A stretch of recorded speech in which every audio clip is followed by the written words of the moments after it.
Você acorda em meio ao som de ferro arrastando ferro. É madrugada, mas o ar já arde. O cheiro é de suor, sangue seco e bronze oxidado. As tochas tremulam sobre corpos adormecidos, não homens, mas bestas adestradas. Eles sonham com a arena, você com algo que ainda não tem nome. Chamam-no de Spartacus, porque Roma prefere nomes a histórias. Mas antes disso, havia outra palavra, perdida em alguma aldeia ao norte, nas montanhas da Trácia, onde o vento cortava como lâmina. Lá, o mundo era pequeno e a fome vasta. Lá, você aprendeu que sobreviver não é viver. É esperar o momento certo de revidar. Dizem que você foi pastor, que lutava contra lobos e bandidos nas encostas geladas. Mas o lobo verdadeiro veio de longe, veio de Roma. Eles chamaram isso de civilização, mas tudo o que você viu foram aldeias queimando e homens acorrentados, levados como mercadorias sagradas para o Deus do espetáculo. Na marcha, você descobriu o gosto do ferro na boca. Era o mesmo gosto da terra quando se cai de joelhos. Os soldados riam, os mercadores contavam moedas, e um deles, com ironia, disse: "Tem músculos demais para o campo. Vai servir melhor no sangue." E o sangue se tornou sua profissão. Em Capua, o ar era denso de gritos. Não havia céu, só grades e luz filtrada. O Ludus cheirava a couro, vinho e medo. O medo dos que sabem que não tem nome depois da morte. Os treinadores chamavam vocês de propriedade, e o instrutor, de chicote em punho, dizia: "Vocês não são homens, são espetáculo." Você aprende o ritmo das lutas, o som da multidão, o clarão do sol sobre o ferro, o estalo seco da carne partindo. Os nobres aplaudem, o povo grita, e em algum ponto entre o rugido e o riso, você sente algo despertar. A ideia impossível de que até um escravo pode erguer o mundo, se encontrar o ponto certo de ruptura. À noite na cela, há uma mulher. Trácia como você, profetiza, dizem. Os olhos dela são poços, onde a chama reflete o impossível. Ela toca as correntes no seu pulso e sussurra: "O ferro não foi feito para te prender, foi feito para te ensinar o som da revolta." Você não responde, mas o eco fica. Os dias seguintes são um desfile de aço. Você mata para sobreviver e sobrevive para lembrar. Cada oponente que cai diante de você é um fragmento de Roma, um dente arrancado da fera. Mas o público não percebe. Eles não aplaudem a vitória, aplaudem o hábito. E o hábito de Roma é assistir à própria violência e chamar isso de glória. Então vem o dia do banquete. O lanista festeja um novo contrato com os cônsules. Vinho jorra, carne assa, e os gladiadores comem em silêncio, como cães bem treinados. Mas há um olhar diferente nos rostos, o mesmo que você viu nas montanhas antes de cada ataque de lobo. Alguém murmura: "Se não fugirmos agora, morreremos de péssimo espetáculo." E o impossível começa a ganhar forma. O plano é loucura. 200 homens contra o Império, armas roubadas da cozinha, facas, espetos, lâminas quebradas. Mas há uma lógica no desespero. Roma nunca espera que o ferro pense. Naquela noite, o Ludus arde. Você sente o cheiro de azeite queimando e ouve o grito dos guardas sendo engolido pela multidão em fúria. É o som da primeira respiração de um exército. Você corre. Pela primeira vez sem grilhões, mas ainda com o peso delas na memória. 70 homens escapam. Poucos, mas o suficiente para acender uma chama. O céu sobre Capua fica vermelho, e os deuses, se existirem, desviam o olhar. Roma criou monstros, mas esqueceu que monstros também aprendem a lutar.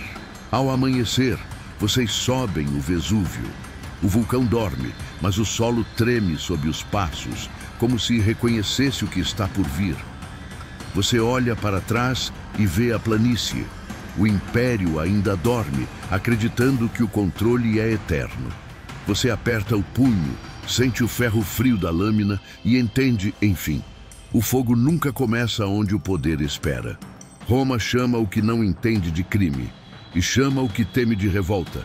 Mas você sabe, o que nasceu no Vesúvio não foi uma insurreição, foi um parto. A terra abriu-se e de dentro dela saiu algo que Roma nunca previu. Homens que já morreram uma vez e, portanto, não temem morrer de novo. O acampamento é improvisado, feito de vinhas, paus e fúria.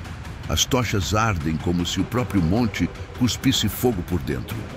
Você ensina os homens a lutar não como soldados, mas como predadores, sem formação, sem medo, sem piedade. Eles aprendem rápido, porque quem passou a vida em correntes aprende tudo que cheira a liberdade. Lá embaixo, o cônsul Cláudio Glaber observa a montanha e ri. 3.000 homens o acompanham. Armaduras reluzentes, lanças alinhadas, a ordem perfeita. Eles cercam o Vesúvio e bloqueiam o único caminho de descida. A ideia é simples: deixar vocês morrerem de fome. Roma ainda não sabe que a fome é a melhor professora de estratégia. As noites são longas.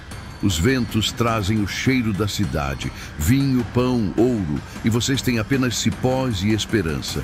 Mas um dos homens, antigo caçador, olha para as encostas e diz: se o inimigo pensa que só existe um caminho, então inventemos outro. E a montanha começa a dar frutos. Vinhas, galhos e ossos viram cordas, escadas, armadilhas. O ferro romano não entende o que o desespero pode construir. No meio da madrugada, vocês descem pelas encostas do Vesúvio, não por trilhas, mas por vertigens. O vento corta, a rocha rasga, o silêncio grita. Cada passo é uma oração à morte. Mas a morte, por alguma razão, não atende. Quando o sol nasce, vocês já estão atrás do inimigo. E Roma, pela primeira vez, sente o gosto da própria surpresa. O ataque é brutal, animalesco, sem forma. As lanças romanas se chocam contra uma enxurrada de fúria e improviso. O campo vira lama, o ar vira sangue. E no meio da confusão, um soldado cai aos seus pés. Você o encara. É jovem, tem olhos de medo e bronze polido. Você o poupa, não por piedade, mas para que Roma tenha testemunhas. O massacre é total. 3.000 soldados caem diante de escravos armados, com facas de cozinha e sonhos antigos. Os poucos sobreviventes correm até o Senado com a notícia. Dizem que o impossível aconteceu, e o impossível tem nome: Spartacus. A vitória espalha o rumor como uma praga. De todos os cantos da Itália, escravos fogem, mineiros abandonam as picaretas, camponeses deixam os arados. Eles marcham até o Vesúvio, não guiados por esperança, mas por vingança.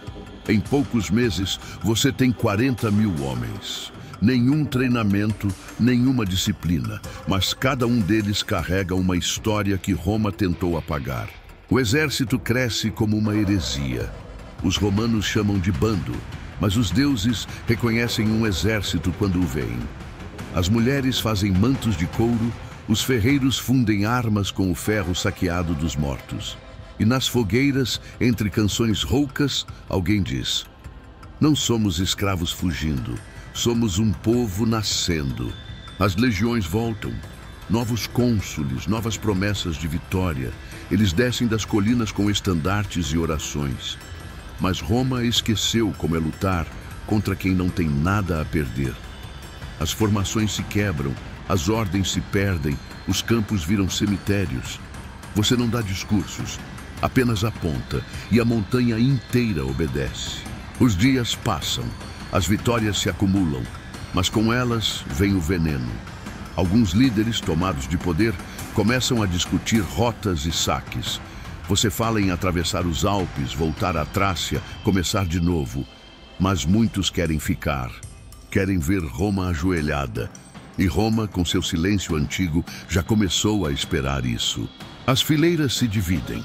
Crixus marcha para o sul, em busca de ouro e destruição. Você segue para o norte, buscando a liberdade. Mas o que nasce dividido já carrega o presságio do fim. As colinas italianas se tornam altares de fogo e os deuses, se ainda observam, o fazem em silêncio. Os cônsules voltam com 2 exércitos. Roma aprendeu a respeitar o medo. Crixus é derrotado. 30.000 mortos. Você recebe a notícia em meio à neve. O chão parece mais pesado, o vento mais velho, e pela primeira vez o nome Spartacus soa como epitáfio. Você marcha de novo, o sangue congela nas sandálias, o frio corta como lança, mas os homens ainda te seguem. 70.000 agora. 70.000 corações que batem contra o império mais poderoso da Terra. E você entende o absurdo daquilo tudo. Roma não está lutando contra escravos. Está lutando contra a memória de tudo o que tentou esquecer. O inverno cai como sentença. As montanhas agora são muralhas de gelo e o vento corta mais do que espadas. Você olha o horizonte e sabe. A liberdade tem prazo. Roma não esquece, só espera. E quando volta, volta com o peso do mundo. O nome do novo general é Crasso. Rico o bastante para comprar o medo e disciplinar o caos. Ele traz 6 legiões inteiras, homens treinados, frios, obedientes. Roma parou de rir. Agora quer esquecer que já perdeu. Você observa o mapa desenhado na terra. Os vales, os rios, as rotas de fuga, tudo parece possível. Mas a terra, essa velha testemunha, parece avisar o contrário. Você sente. A montanha que o viu nascer também será seu túmulo. A traição vem do mar. Piratas que prometeram levar vocês à Sicília pegam o ouro e partem antes do amanhecer. O mar está vazio e o som das ondas parece zombar. Roma paga melhor. Você volta os olhos para os homens. Estão magros, exaustos, divididos. Alguns querem lutar, outros apenas desaparecer. Mas todos ainda o chamam de comandante. E esse título agora é mais pesado que as correntes que você quebrou. Crasso cava o cerco. 60 quilômetros de valas, muros e estacas. Uma ferida de pedra cercando a esperança. O Império constrói uma prisão dentro da própria Itália. Você entende? Roma não luta. Roma ensina o terreno a matar por ela. Os dias passam em fome e febre. As fogueiras diminuem. Os olhos perdem brilho, mas algo em você recusa morrer quieto. Naquela noite, sob a chuva, você toca a espada e sente o frio como lembrança. Pela manhã decide. Se for morrer, que seja de frente. O ataque vem ao amanhecer. Chamas, gritos, relâmpagos de bronze. Os homens rompem as barreiras, o ferro corta a névoa, a lama vira sangue. Crasso não espera isso. Por um instante, o impossível acontece de novo. Roma recua. Mas o império não cansa, e o corpo humano sim. As fileiras se desfazem, os gritos se confundem com orações. Você procura Crasso no meio da batalha, não por vingança, por conclusão. Quer olhar nos olhos do homem que herdará a sua derrota. Uma lança o atinge na perna. O joelho cede, você cai, mas o corpo ainda luta. O escudo é extensão do braço, o sangue é combustível, o chão é altar.